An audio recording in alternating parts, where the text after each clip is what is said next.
In 1871, archaeologists digging through the dust and rubble near the Temple Mount in Jerusalem unearthed a heavy block of limestone. It was a massive 35-acre architectural marvel, expanding over an area large enough to hold 26 modern football fields.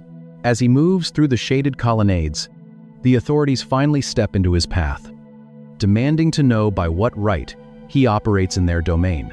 The confrontation could not remain contained. Leaving the court of women, Jesus moves into the massive, shaded walkways that bordered the edges of the Temple Mount, specifically the eastern edge known as Solomon's Colonnade. This was not merely a walkway designed to provide shade from the blinding Judean sun. These porticos were monumental structures, supported by rows of towering white marble columns, some over 40 feet high and capped with intricately carved cedar ceilings. In the ancient world, this was the ultimate public square. It functioned as the university and the Supreme Court of Jerusalem. This is where the most elite rabbis sat, surrounded by their disciples, debating the nuances of the law.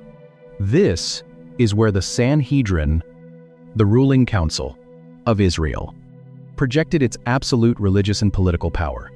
When Jesus establishes himself in these porticos, he is not looking for a quiet corner to hold a private gathering. He is planting himself directly in the headquarters of the religious establishment.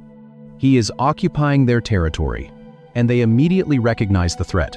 The Gospel of Mark records that as he was walking in the temple, the chief priests, the scribes, and the elders came to him. Picture the visual collision. The men who controlled the wealth, the guards, and the boundaries. Its outer retaining walls were built with stone blocks weighing hundreds of tons, and its inner sanctuary was covered in so much gold. Of the sanctuary, dressed in long, prestigious robes, stepping into the path of a Galilean rabbi covered in the dust of the road, they form a wall of official authority, demanding, "By what authority are you doing these things? Or who gave you this authority to do them?" They are not asking a polite theological question. They are executing a territorial defense. The Temple Mount was their jurisdiction. They controlled the heavy bronze gates. They approved the daily sacrifices. And they regulated who was permitted to teach the crowds. For an uncredentialed carpenter from the northern provinces to stand in Solomon's Colonnade and draw the massive Passover crowds away from the established leadership was not just an annoyance. It was a national crisis. Step back and look at the architecture of what Jesus has done so far. He cleared the court of the Gentiles to defend the space of the nations. He redefined worth in the court of women to honor the invisible and the marginalized. Now, the conflict escalates. By teaching authoritatively in the porticos, Jesus is acting as a rival shepherd right in the shadow of the high priest's domain. He is claiming ultimate jurisdiction over the house of God, answering their questions with parables that publicly expose their corruption. The authorities are trapped. They desperately want to arrest him, but the vast spaces of the porticos are filled, that looking directly at it under the midday sun was said to blind the eyes. It functioned more like a heavily fortified city than a local parish, with thousands of pilgrims hanging on his every word. A public arrest during the highly volatile week of Passover would likely spark a violent riot. The crowds are acting as a human shield, rendering the Sanhedrin paralyzed in their own stronghold. But Jesus is not finished. Teaching in the colonnade challenged their political and religious authority, but it did not fundamentally violate the Levitical codes of the sanctuary itself. To truly dismantle the system of exclusion, Jesus had to do more than speak against it. He had to physically break its most sacred rules. The temple was governed by a strict, unyielding law. Brokenness was contagious.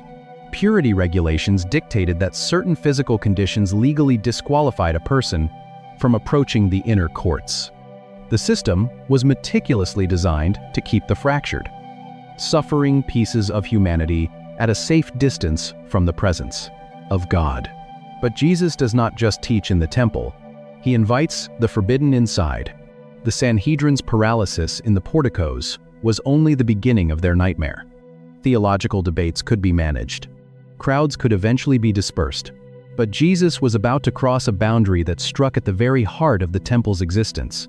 To understand the scandal of what happens next, we have to understand the ancient rules of physical perfection. And its primary architectural purpose was not to bring people in. Its purpose was to keep people out. In the religious mindset of the first century, holiness required flawlessness. The priests who served at the altar could not have any physical defects. They wore pristine linen and washed their hands and feet in bronze basins before approaching the sanctuary. The lambs brought for sacrifice had to be meticulously inspected for the slightest blemish. This strict demand for perfection extended to the worshippers.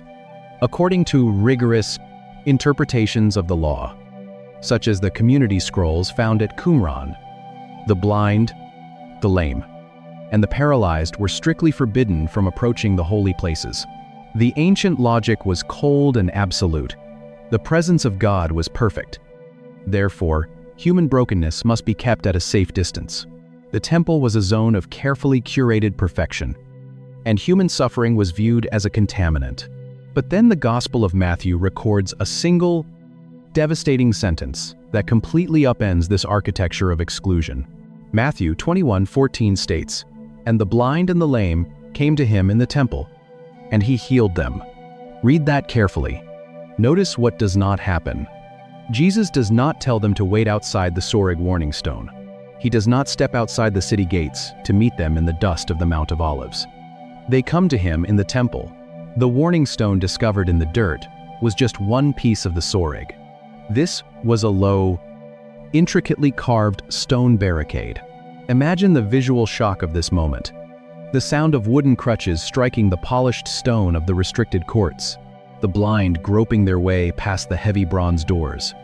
The very bodies that the religious system had legally barred from the inner zones are now walking right past the temple guard, crossing the invisible lines, and stepping up to Jesus. This is a massive geographic and theological scandal. Under the old system, if something unclean touched something clean, the contamination spread, the holy space was defiled, and the offender was punished. The temple was inherently defensive, built to protect the holiness of God from the brokenness of humanity. But Jesus operates under an entirely different mechanism. When the broken approach Him, His holiness is the contagion. He does not become defiled by their presence. They become whole by His touch. By healing them right where they were not supposed to be, Jesus proves that His presence cleanses exactly what the temple had excluded. Centuries earlier, when King David conquered Jerusalem, a harsh proverb was coined that the blind and the lame shall not come into the house. The establishment had used traditions like this to enforce their walls for generations. Now, the true Son of David stands inside the house, throwing the doors wide open. He is not just fixing eyes and legs. He is restoring access to the Father that wrapped entirely around the inner sanctuaries of the temple. It served as a physical, undeniable deadline for the chief priests watching this happen. It is the breaking point. Matthew notes that when they saw the wonderful things He did, they became indignant. They realized they are no longer dealing with a rogue teacher. They are watching the architect of an entirely new temple dismantle their authority stone by stone. The uncrossable lines have been crossed. The blind can see. The lame are walking. And the authorities have made their final, lethal decision. The time for teaching and healing in the courts is over. The time for the ultimate sacrifice is approaching. The timing of this entire conflict is not a coincidence. Jesus did not choose a random week to clear the outer courts, sit by the treasury, and heal the blind. All of this geography was colliding with the most important event on the ancient Jewish calendar, the Feast of Passover. To see the hidden architecture of what is happening, we must overlay the festival calendar directly onto the physical spaces of the Temple Mount. According to the book of Exodus, Passover required strict preparation. On the 10th day of the month of Nisan, families were instructed to select a lamb, but they did not sacrifice it immediately. For 4 days, the lamb had to be kept under observation. It had to be meticulously inspected to ensure it was absolutely flawless. During this exact week, The temple courts were transformed into a massive inspection zone. On one side of the wall, the nations of the world were permitted to stand. On the other side lay the localized presence of the God of Israel. Thousands of lambs were brought through the gates. The priests, acting as the official judges of purity, would examine the animals for any disqualifying marks: a blind eye, a broken bone, an open sore. The entire religious machine was focused on finding blemishes. Now, look at exactly what Jesus is experiencing in the porticos during these same 4 days. He is not left alone. Wave after wave of the religious establishment comes to interrogate him. First, the chief priests and elders demand to know his authority.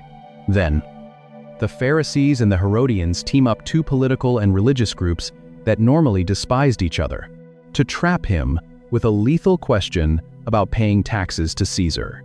Then, the Sadducees, the wealthy aristocrats who controlled the temple but denied the afterlife, approach him with a complex riddle about the resurrection. Finally, an expert in the law steps forward to test him on the greatest commandment. These are not polite academic debates.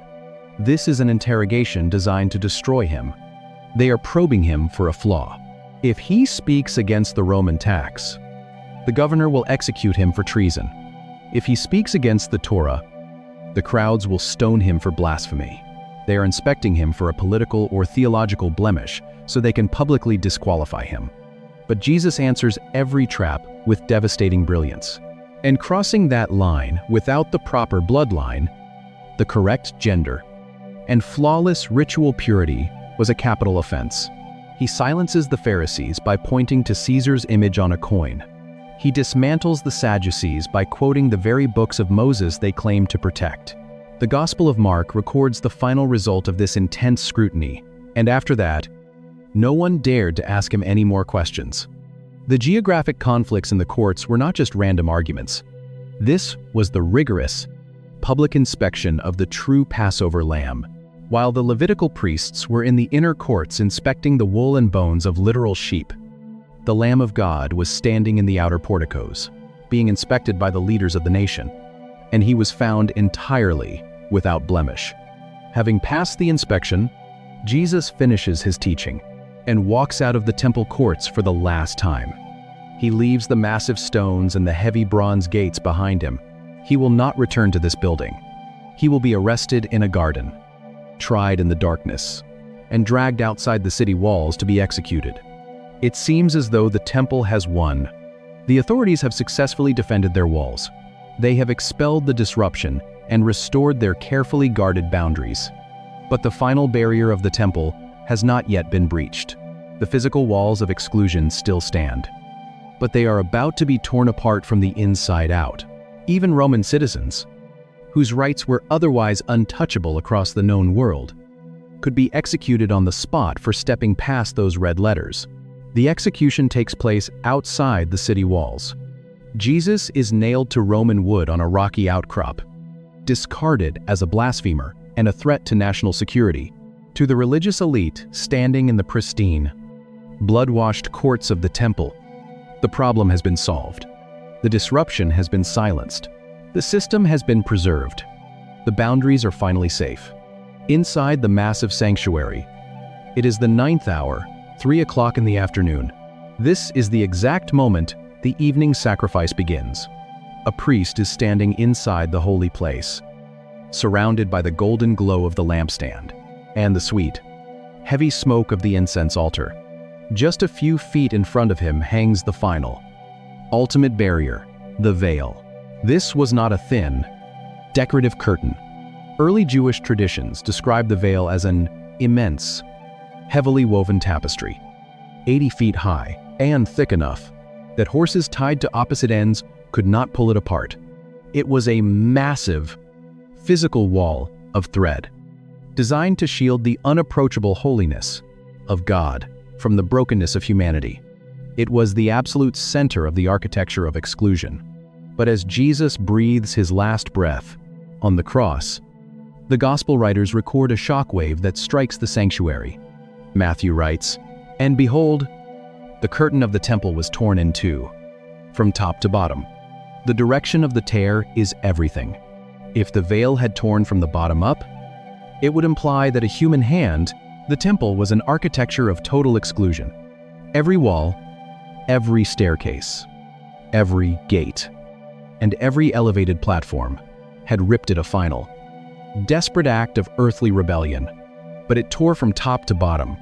The God who had been confined to a windowless room, behind a heavy curtain, reached out and violently dismantled his own barricade. The author of Hebrews captures the magnitude of this moment.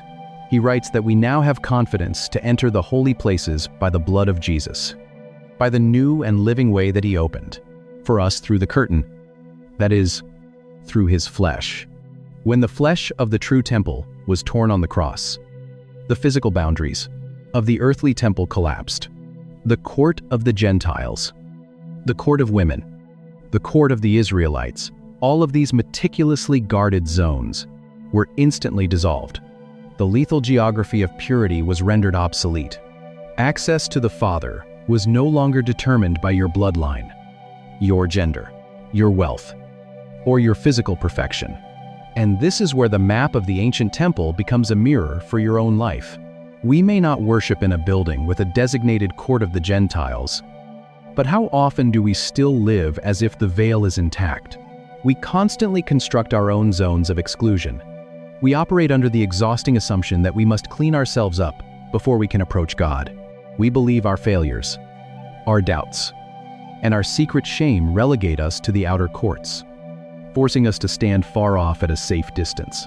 Cut deeply into the pale rock were Greek letters, originally filled with bright red paint so the message could not possibly be missed or ignored, was meticulously designed to separate humanity into stricter and stricter categories of access, which makes the gospel accounts infinitely more dangerous than we realize.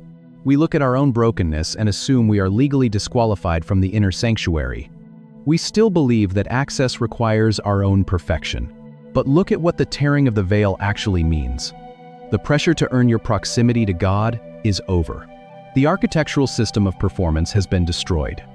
The ultimate sacrifice has been inspected, accepted, and completed. You do not have to fight your way through the gates. You are invited directly into the presence. Within a generation, the physical stones of Herod's temple would be completely demolished by the Roman army, just as Jesus predicted. But what happens to the boundaries? This brings us back to the warning stone that stood at the beginning. Remember the limestone block we began with? The heavy, pale stone inscribed with red-painted Greek letters, threatening death to any foreigner who dared to step past the Soreg?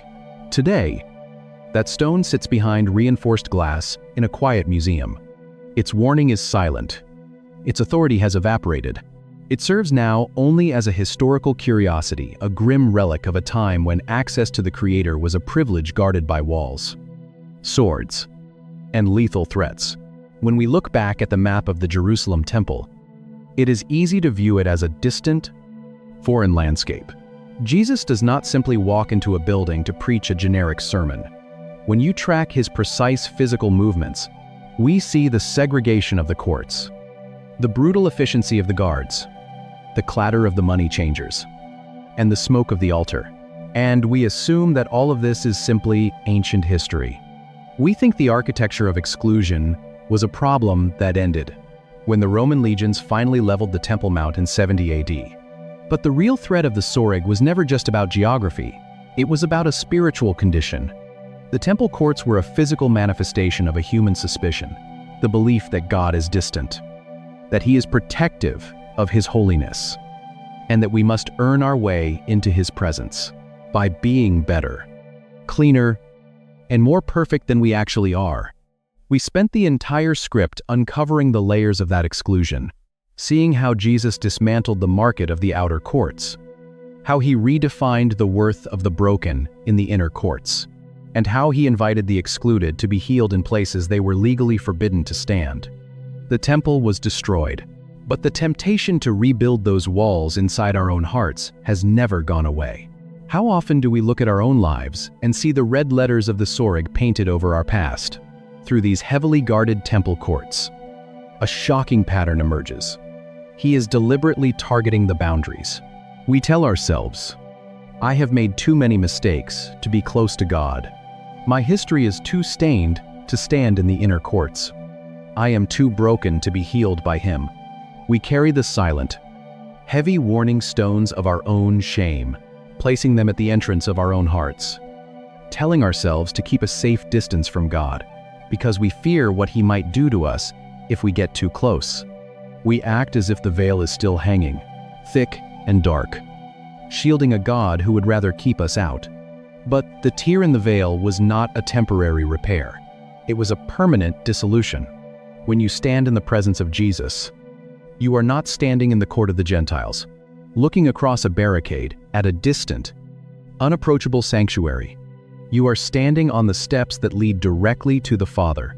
The physical, historical, and spiritual architecture of exclusion has been replaced by the architecture of invitation. The God of the universe did not build a fortress to keep you out. He became the temple to bring you in.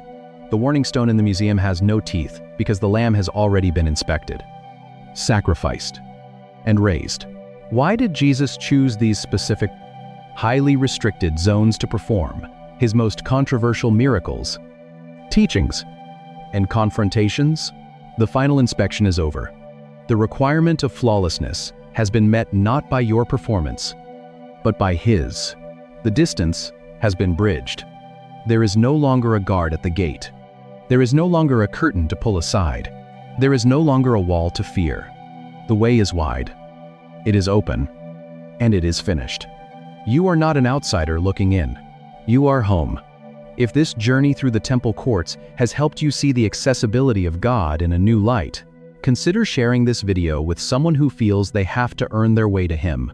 And if you have questions or discoveries from this study that stayed with you, leave a comment below. I read as many as I can. The problem is not that the events are unclear. The problem is that we stop reading the geography too early. The question is not merely what Jesus was saying in Jerusalem.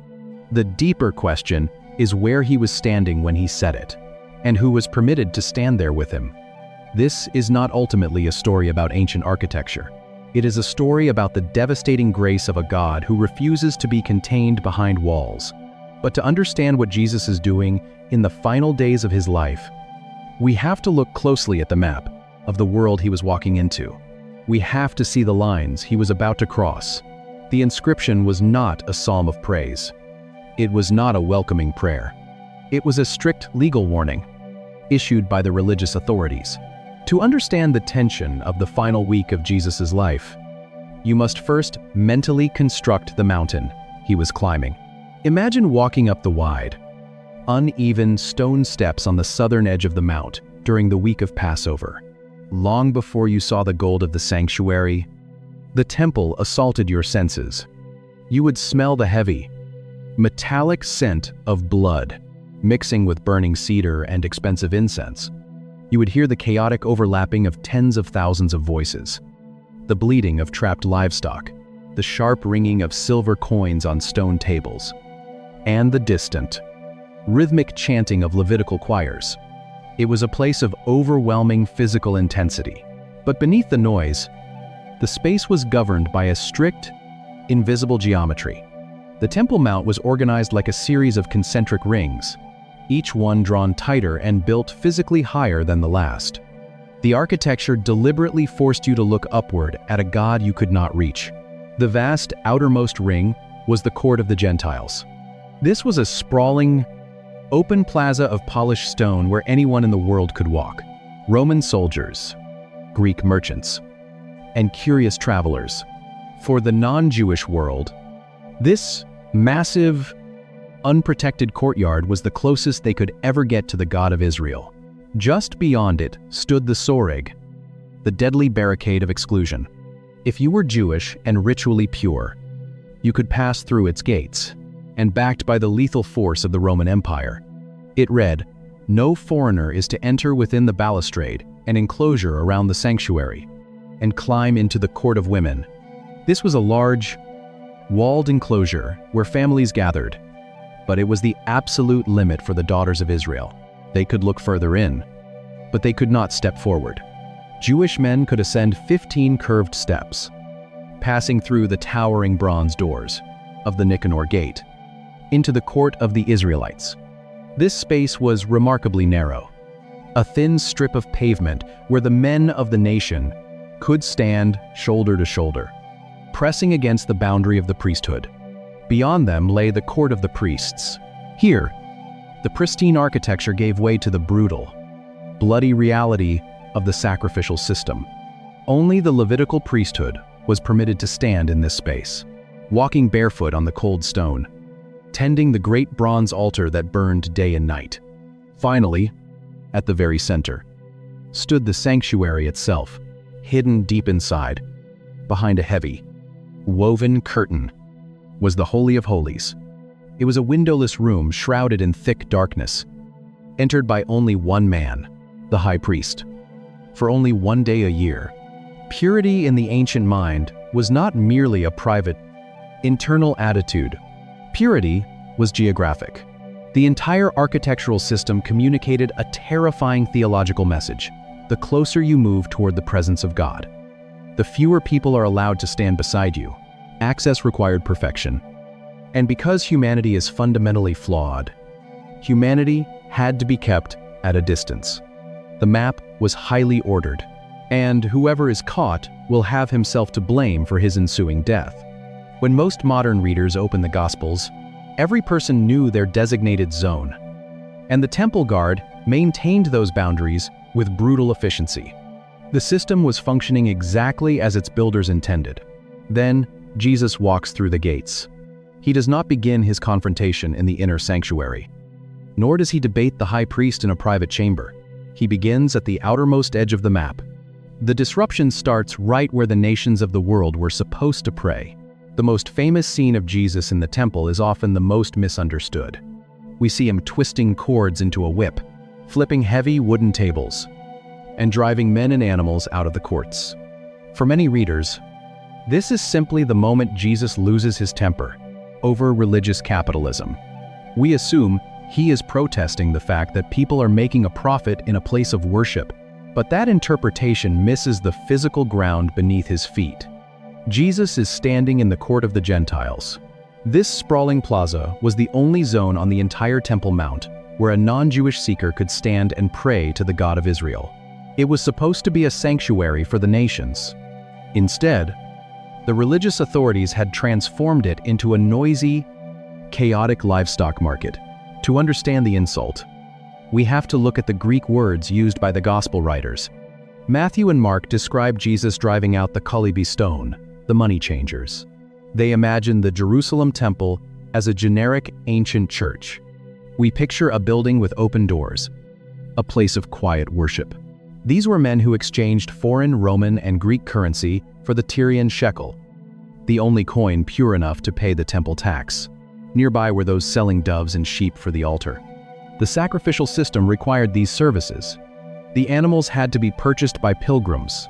The money had to be exchanged. But the authorities made a calculated, geographical decision about where this necessary business would take place. They did not set up the market in the court of the priests.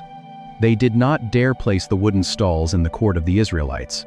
They chose the court of the Gentiles because, to the religious elite, this space was already profane. They viewed the outsiders as spiritually irrelevant. By filling the only Gentile prayer space with the deafening noise of bleating sheep, the smell of animal waste, and the shouting of merchants, the authorities were making a clear theological statement. Your access to God does not matter. Your prayers are just background noise to our real religion. When Jesus overturns the tables, he is not just staging a protest against greed. He is violently clearing space for the marginalized. Listen to the specific prophet, he quotes, as the silver coins scatter across the polished stone floor. Is it not written, "My house shall be called a house of prayer for all the nations, but you have made it a den of robbers." The robbery was not just about charging high exchange rates, where Jesus occasionally went to teach, pray, or overturn a few tables. Because we are used to religious spaces being open to the public, the true robbery was the theft of access. The religious elite had stolen the only space designated for the outside world to draw near to God. Jesus disrupts the entire sacrificial supply chain, because he refuses to accept a system that builds a wall of noise and commerce between the nations and their creator. The clearing of the outer court was a massive, public shockwave. By driving the animals out, Jesus briefly silenced the chaos, allowing the court of the Gentiles to be exactly what it was originally designed to be, a place for the nations to breathe, to stand, and to pray. But the outer court was only the first boundary. The real tension escalates when Jesus leaves the cleared plaza and moves deeper into the architecture. He steps past the warning stone of the Soreg and enters the space reserved for the daughters of Israel. Having cleared the chaos of the Gentiles, Jesus moves inward. He passes the warning stones of the Soreg, walks through a set of heavy defensive gates, and steps into a massive, colonnaded enclosure known as the Court of Women. This was the absolute limit for half of the Jewish population. A Jewish woman could bring her sacrifice to the towering bronze doors at the top of the courtyard, handing her offering to a priest, but she could not follow it to the altar. The architecture dictated that her worship had to remain at a distance. We naturally treat the temple simply as a background setting. It becomes a static stage, a convenient backdrop for the events of the New Testament. Yet, this restricted, gendered zone is exactly where Jesus chooses to stop, sit down, and observe. Along the walls of this court stood 13 large bronze receptacles, designed for collecting the temple tax, tithes, and voluntary offerings. Because of their distinct, fluted shape narrow at the top and wide at the base, to prevent thieves from reaching inside, they were known as the shofarot, or the trumpets. When wealthy men arrived, they did not give quietly. They brought heavy bags of silver coins and poured them down the bronze funnels. The metal-on-metal collision echoed across the stone courtyard, sounding a literal trumpet blast of their piety and financial success. The space was meticulously designed to make wealth audible. Jesus sits directly opposite the treasury, watching this theatrical display. Only moments before, he had publicly warned his disciples to beware of the scribes. Men who wore long, prestigious robes demanded the best seats. And, as Jesus specifically noted, devour widows' houses. The religious elite had built a system of status that fed on the vulnerable. Then, out of the crowd, a widow approaches the towering bronze receptacle. In the ancient world, being a widow meant living entirely without economic protection or social leverage. She holds 2 lepta, small, thin copper coins, that barely made a sound as they slipped down the brass funnel. Together, they were worth only a fraction of a penny. But the reality of the first-century temple was entirely different. It was not a single room or a simple gathering place. Mathematically, her contribution to the temple's massive operational budget was utterly meaningless. The priests overseeing the treasury would not have even registered her presence. But Jesus notices. He stops his disciples and points to her, completely reversing the hierarchy of the room. To understand the weight of his statement, we must look at the original Greek. English translations typically say she put in everything she had or all she had to live on. But the Greek phrase Mark records is far more visceral, holon ton bion otes. She cast in her whole life. The wealthy gave out of their surplus, tossing spare silver into a machine of prestige. But this widow took her very survival, her next meal, her security, her physical existence, and surrendered it. This is the devastating contrast. The religious authorities looked at the Court of Women and saw a secondary zone designed to contain lesser citizens. Jesus looks at the same court and declares that this unseen, unprotected widow has just outgiven the entire nation by elevating her sacrifice over the noisy wealth of the elite. Jesus dismantles the value system of the temple from the inside out. He exposes a religious machine that demands a widow's last copper. While ignoring her plight, he honors her quiet devotion. But his authoritative posture in these inner courts, watching, judging, and redefining the rules of worship, is intolerable to the men who control the space. Jesus is no longer acting as a mere Galilean pilgrim. The religious elite cannot ignore the disruption any longer.